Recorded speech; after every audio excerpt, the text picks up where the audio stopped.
Hello there, I am Oğuzhan Bal. You can find content on international relations, history, economy, current news, maybe breaking news and social science on this channel. Our question today is about international relations. The question is, what is humanitarian intervention? This is so important. Let's begin.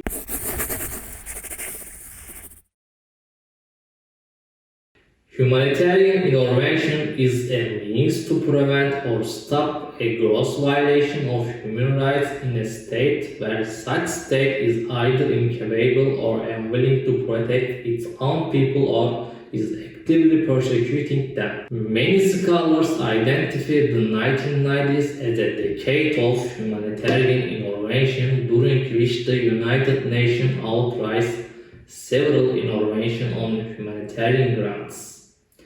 During the 1990s, even as the Security Council was increasingly willing to authorize humanitarian intervention, the United States and its allies took military action on at least 3 occasions for express humanitarian purposes, when the specification was not authorized by the Security Council. For example, one of them is Kosovo. The most important principle in international law is the inviolability of the territorial sovereignty of the states. The principle of respect for the territorial integrity of state is well founded as one of the linchpins of the international system, as is the norm prohibiting interference in international affairs of the other states. Article 2.4 of the United Nations Charter preserves the territorial integrity and political independence of states by forbidding any use of force or tyrant of use of force against either. The accepted exception to this principle, which has now become an absolute norm from which no derogation is permissible or recognition as it now, is only the right to self-defense under Article 51 of the United Nations Charter and collective security measures under Chapter 7 of the United Nations Charter.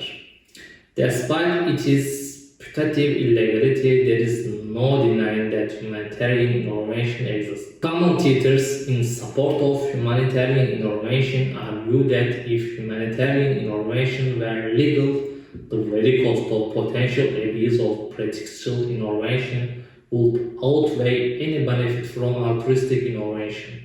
That a state will not intervene in another state unless it has something to gain is abuse, and these concerns make sense. Scholarly debates should stop, focus on whether the practice should be allowed or not, and shift to evaluate the expected standard and yardstick of behavior that must be adhered to during an intervention on humanitarian grounds.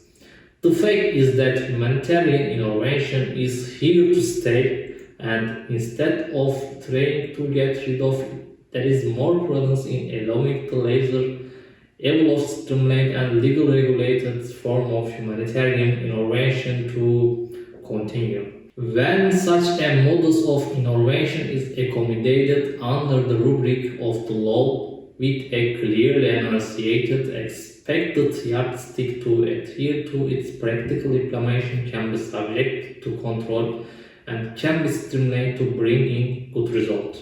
That's all I have to say on this subject for now. Thanks for watching. Please don't forget to like the video and subscribe to channel. See you soon.